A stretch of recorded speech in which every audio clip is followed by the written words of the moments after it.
Hello there and welcome to The Ring, Euronews's brand new debating show broadcasting from the European Parliament here in Brussels. Once a week, two elected members of the European Parliament go face to face on some of the most pressing issues of our time. This week, we're discussing the EU's role in peace talks to end the war in Ukraine, and we're asking if we need to militarise European societies. Before we meet our guests, let's just get you up to speed. So far, Ukraine and Europe have remarkably been sidelined in negotiations aimed at ending the war with Russia. US Special Envoy Steve Witkoff met Russian President Vladimir Putin to push a US-sponsored peace deal. Initially concocted with the Kremlin, the plan was amended with European and Ukrainian inputs after concerns emerged that Kiev would be pressured into unacceptable concessions. Yet, Europe is having a hard time finding a seat at the negotiation table. French President Emmanuel Macron welcomed Volodymyr Zelensky at the Élysée Palace and stressed that no agreement would materialize without European participation. Voices are also rising in Brussels for Europe to have its own plan to ensure a lasting peace in Ukraine and deter Moscow from future military action. Only the 27 can't agree on how to proceed. So what next for the EU? And should the 27 remain a soft power or transition to a military might? The questions we'll be putting to our contenders. Let's meet them. Cynthia Nworku, Irish MEP for the Liberal Renew Group. A former journalist and lawyer, she's a devoted pro-European who believes in dialogue and negotiation under the right circumstances. Any credible peace plan must involve Ukraine, the EU, the United States and Russia, and it cannot be imposed on Ukraine or come at the expense of its sovereignty, territorial integrity or democratic future, she said. Christian Terhes, Romanian MEP for the European Conservatives and Reformists Group. Former candidate for the country's presidency, a defender of national sovereignty, he has dismissed the guarantees given by the US, Great Britain, Germany and Russia to Ukraine in order to give up its nuclear arsenal in 1994. Now he warns against the acceptance of a peace agreement with Russia at any cost.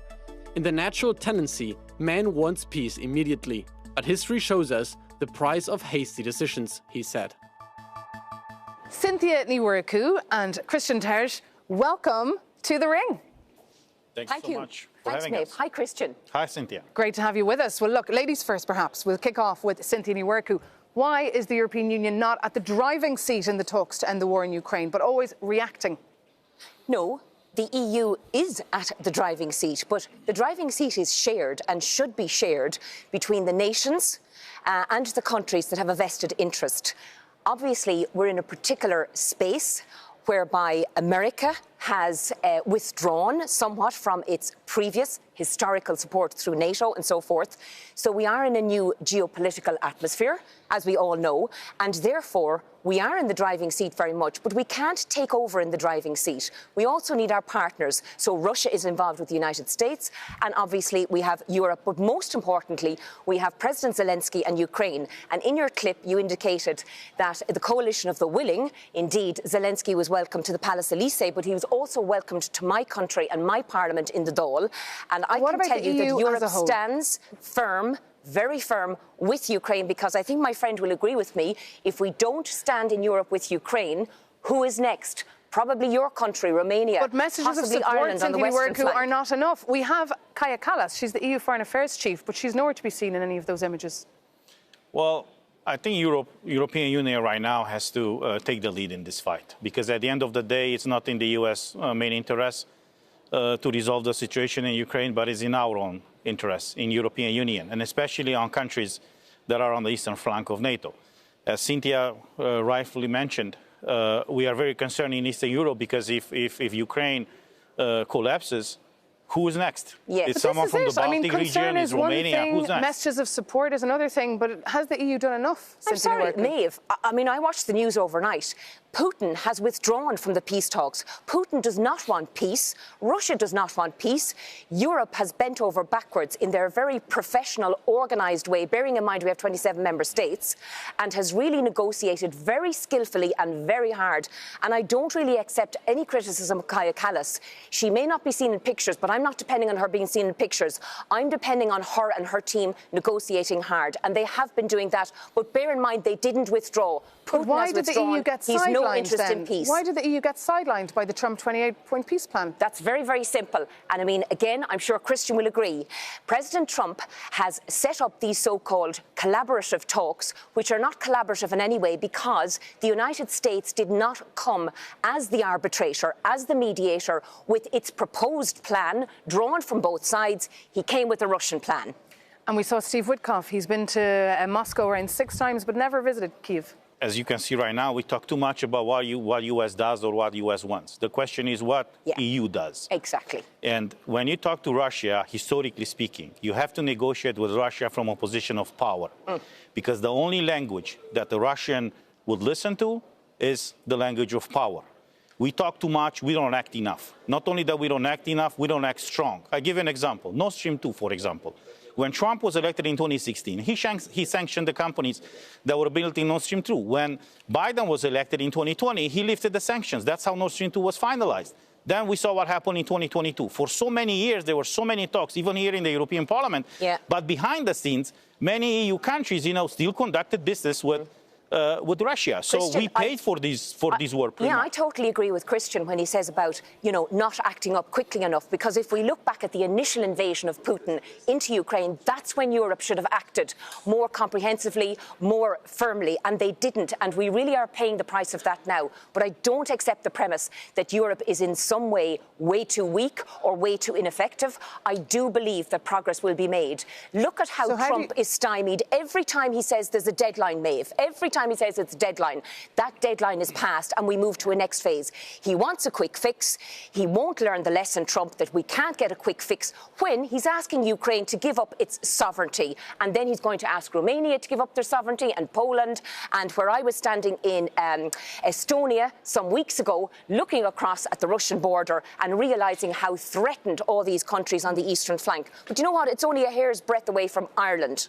And you say, of course, the Kremlin only understands the language of power. How would you react to Vladimir Putin's comments this week when he said he's ready for a war with Europe?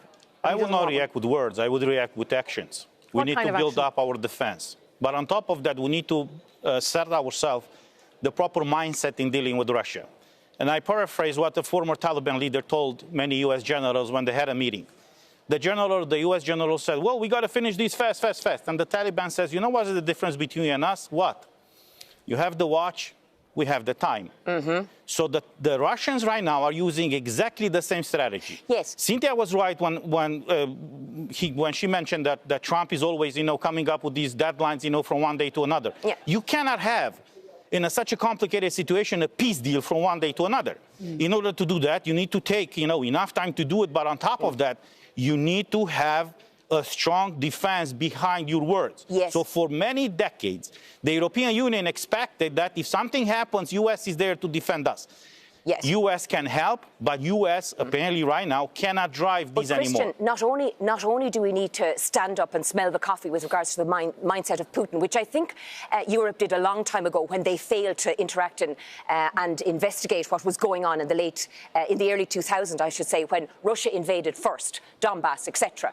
But unfortunately, we have the mindset of Trump thrown in for good measure. And of course, we realise that all the power, all the might, all the money, which Ukraine has been so dependent on, as well as the huge investment from Russia, it's a very delicate balance. So, sorry, you talk about mindset. There still is a wonderful aspect of politics called diplomacy. But of course, Trump doesn't have that in his dictionary or his lexicon. It doesn't exist. And so, therefore, Kaja Kallas and the negotiating team have to negotiate in a completely different way. It has to be deferential, it has to be sycophantic, and it has to allow the bully in the room to triumph. Kaja's coming from one of the Baltic countries, exactly. And she had very strong statements, which is very important. But it's important also, she even mentioned in some of her speeches, to understand the lesson of history. The first country that was attacked by Russia in the 21st century was Georgia in 2008.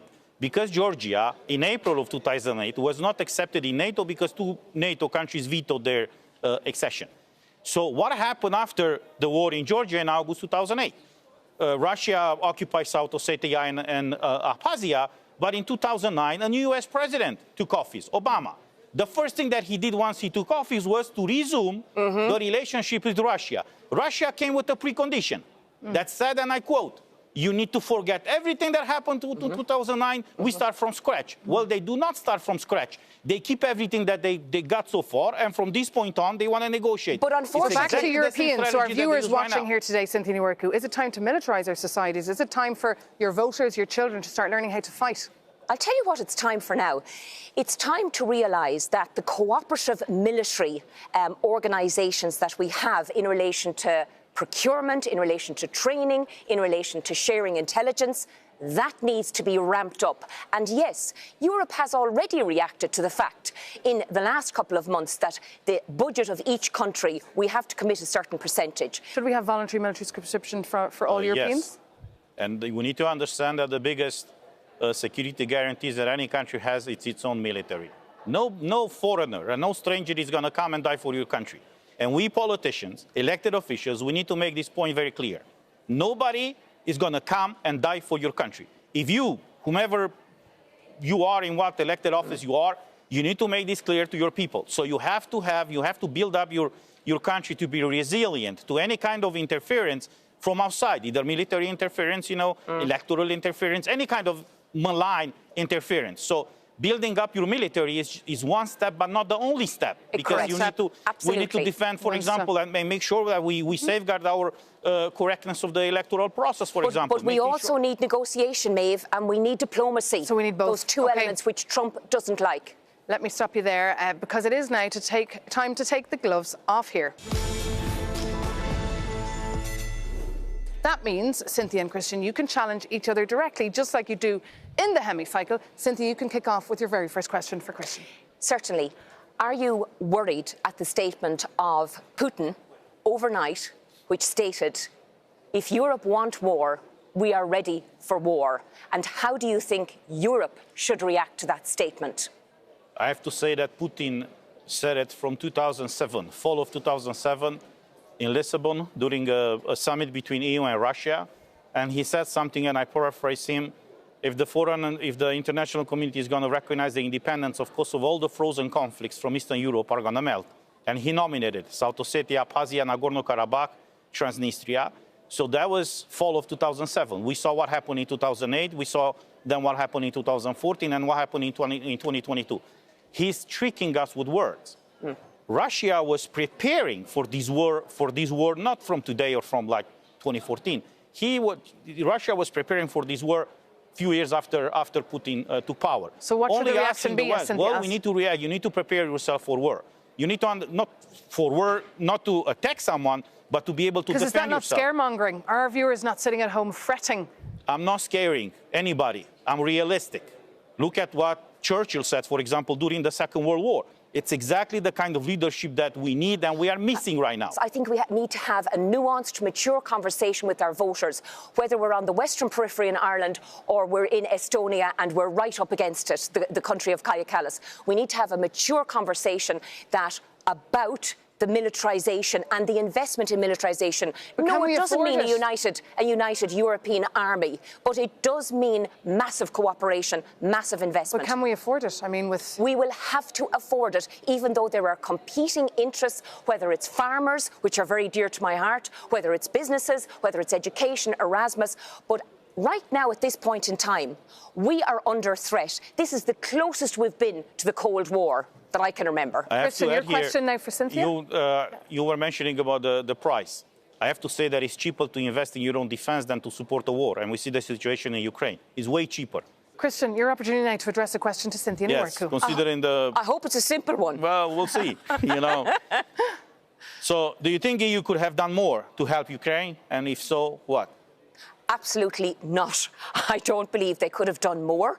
I think the amount of money that Europe has put in, more than the United States, and the amount of talks, time given to talks, preparation given for talks and leading out, they couldn't have done any more. I think they have ramped up and reacted with regards to the commitment of the member states to their military spend, to their defence spend.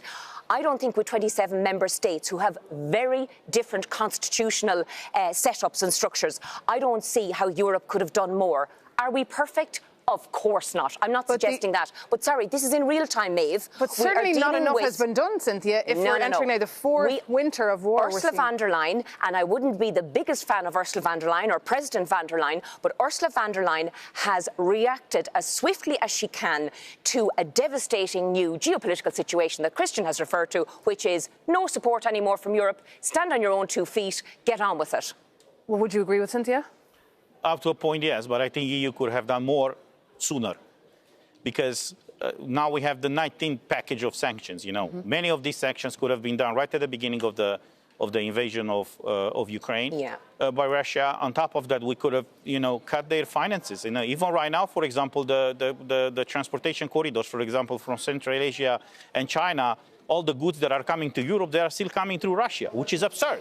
So on one side, you're claiming, and rightfully so, that Russia declared war to Europe. On the other side, you do business with them. It doesn't make any sense. This is what I'm calling on public officials, to be correct and to be straightforward with the population, because it's the only way to be able to properly defend from these kind of attacks. And briefly, what leverage do the Europeans have over President Trump, for example, who seems to trust the Russians more than he does the EU?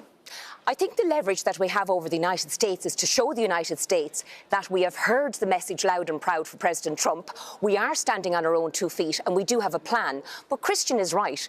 There can be certainly a ramping up, particularly in relation to excuse me, the financial sanctions, a ramp up of that, instead of having so many talks about talks. Now, bearing in mind that some countries in Europe are more adversely affected if we do impose the trading sanctions. So we have to be careful that we don't create another crisis. But you're quite right. Perhaps more could be done in that regard. But with regards to America, I think Christian is right. We have to stand up with a powerful voice. Kaja Kallas is doing that. She's doing it in a feminine way, which obviously juxtaposes against President Trump, who's calling journalist Miss Piggy on Air Force One. But at the same time, I would prefer to have her leadership rather than the likes of what we're seeing across the pond.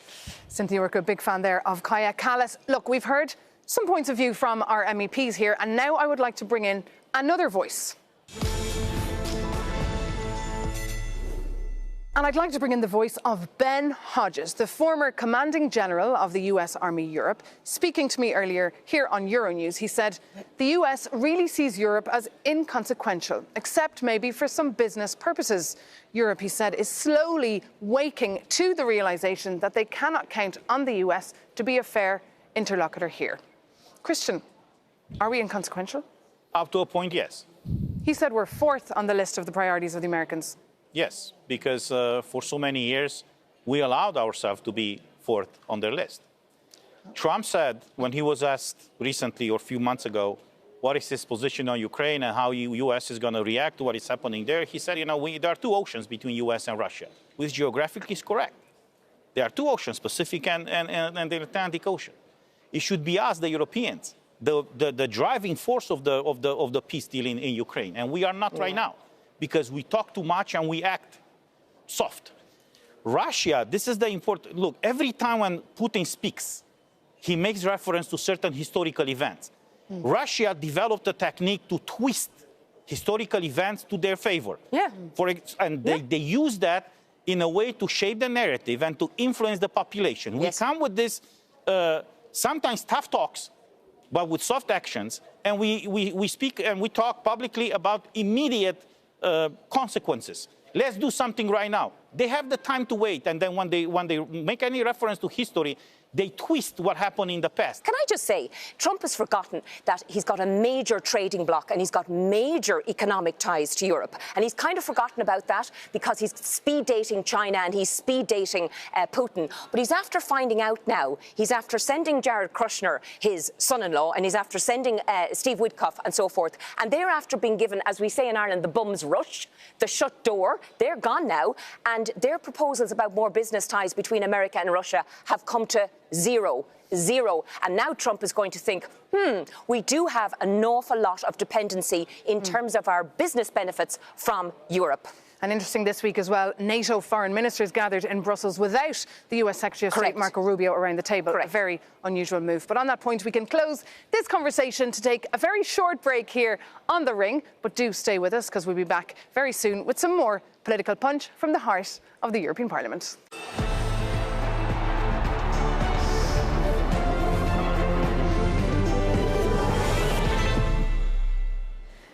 Welcome back to The Ring, Euronews' weekly debating show, broadcasting from the European Parliament here in Brussels. I'm joined by the MEPs Cynthia Nwurku from Renew Europe and Christian Tersch from the European Conservatives and Reformists. And the idea here is to bring the European Parliament debates to your very couch. So, what about you? How do you feel about the war in Ukraine? Has the EU done enough? And would you be willing to fight if Russia invaded your country or another EU member state? Well, Euronews reporters took to the streets of Athens, Madrid, Bucharest and Warsaw to find out. Take a look. Pentru respect față de familia mea, adică eu n-aș vrea să fug undeva și să-mi rămână familia aici când aș fi putut să ajut în vreun fel. Uważam, że powinniśmy walczyć jako kraj, sprzeciwiać się temu, to jako jednostka definitywnie bym raczej nie podjęła walki. Ja zawsze bym walczył za mój kraj, oczywiście. Ja uważam, że to jest honor, żeby zginąć za swój kraj, więc oczywiście zginąłbym za swój kraj, to jest zaszczyt. Es una pena que tengamos que estar pensando en este tipo de formación.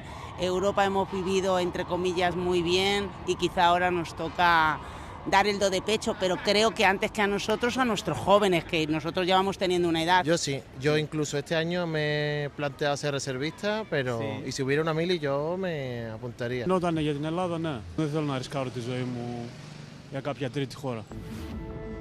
Interesting, right? To see how many people said they would actually be happy to die for their country, Christian.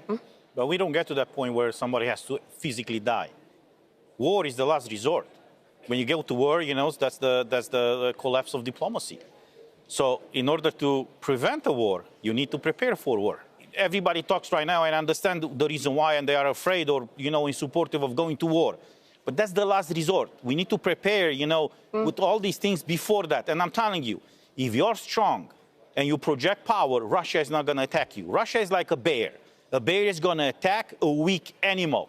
What is this on people's minds, do you think, Cynthia Nwurku? In Ireland, for example, a country that's far away from... I deal with Ireland, and Ireland wasn't vox pop. But what that shows is the difference, the diversity. But we have to have inclusivity. For me, Europe is full of diversity, inclusivity and liberal values. That might be different for Christian's party. But having set that aside, it shows that we as elected representatives in Europe need to speak to our voters in a very reasonable, informative, intelligent way about the fact that militarization doesn't mean a European army. It doesn't mean the destruction of neutrality in Ireland. It doesn't mean that youngsters in Ireland are going to be signed up for conscription. It means different things to different countries, but there's got to be a unity amongst Europe in relation to the protection of Europe and fortress Europe. But it doesn't mean capital F. So and what answers, Cynthia, would you have gotten if you went out to speak to your voters about that topic? Oh, I think the answer in Ireland would be that people are very, very afraid of a militarisation that destroys our neutrality, attacks it in any way, because that is held very dearly. And of course, it's in our constitution. So it's different for each country. It's very easy to be critical of the EU in terms of its negotiating skills and its sanctions and so forth. Yeah. But we have a job to do as well. It's not all about the higher echelons of Europe leading out. So has the messaging been wrong from Brussels then? They haven't got it right, this idea of rearming Europe? Well, rearming Europe, it's a good project and we fully support it. But we need to go back to the narrative. He who frames the argument wins the debate. The whole debate right now, both in Brussels and in DC, it's about let's have a peace. The narrative in Moscow is let's win. Yeah. So we don't talk anymore in Europe nor in DC about winning a war that we didn't start. We were attacked. We didn't. We always talk about let's have peace. So that Putin knows that. And Christian and I at the break discussed Putin wants more. He wants to grab. The conversation in Russia is about grabbing more. Exactly, because if you give land in exchange for peace, tomorrow you'll have another war, so they can take more land for pretended peace. I was in an official delegation in Latvia, and I could see into Russia. The first billboard in Russia, once you pass the checking point, it's victory. So their mindset, since the young age, kids in Russia are educated to win this war against the West. This is not a war that started in 2014 or in 2008. It started way earlier than that. If we don't change our mindset to understand that we have on the other side, it's not even the other side of the table, because they're not at the table. The other side of the battlefield, pretty much, an opponent that really wants to wipe you out, you will not be able to win this war. So I would use exactly the same narrative as Ronald Reagan used to say when he was asked, how do you think the Cold War is going to end? Very simple. We win, they lose. And on that point, we can bring this segment to an end and move on to our fifth and final round. Our guest MEPs are only allowed to answer my question with a yes and no answer. Is that doable, Christian? Yes. Bring it on. Should Ukraine join the European Union? Yes. Yes. Should they be fast-tracked into the European Union? Yes. Yes. Should Ukraine be allowed to join NATO? That is still on the... That's not a binary, yes or no. Christian? Yes. What about peacekeepers? Should we be sending EU peacekeepers to Ukraine, Christian? We should send more weapons to Ukraine. And peacekeepers? When the time comes, yes. We should indeed, absolutely. And I would be absolutely delighted if our Irish peacekeeping forces could go to Ukraine. They have a wonderful history. Should the EU have an army? Yes. Yes or no? But it already has a national army. We need to make sure that they work together and fight for the same cause. Should the EU have a European army with the European flag? If I understand it in the way you're putting the question, no, I don't believe in that. Should we use frozen Russian assets to fund Ukraine? Most definitely. Yes. Should we block then the Belgian veto for this? Well, we need to talk more inside of the EU to make sure that they understand the game that is played here. Yes, to his answer. I agree with his answer. And if the war nuanced. Did end and Russia did come around, should we lift the sanctions against Russia, Cynthia? Yes, I believe in the spirit of finality of the war. But of course, Putin doesn't believe in finality. He just wants more. He wants to make the Russian Empire great again, or better than it is now. Christian? We need to make sure that Russia loses this war. The sanctions should be kept on place until they fully pay Ukraine for the damage that they've done. Have you agreed with each other? I think quite a lot, right? Well, this is a topic that, despite our ideological differences, you know, this is a topic that unites us. And I know this show is more about fighting and stuff. Sometimes politicians from different political groups will need to understand that there are issues that exceed their political differences, and this is one. I hope this programme renews the viewers' interest and support for the European project. We certainly have shown our viewers, I believe, a glimpse of the European hemicycle where sometimes MEPs disagree and sometimes, in fact, they agree. Cynthia Murku and Christian Tersch, thank you so much for being our guests on The Ring. Thanks, Maeve. And thank you so much for watching. If you have any views on anything you've heard today, please get in touch. TheRing@euronews.com. That is our email address. We'll see you very soon here on Euronews.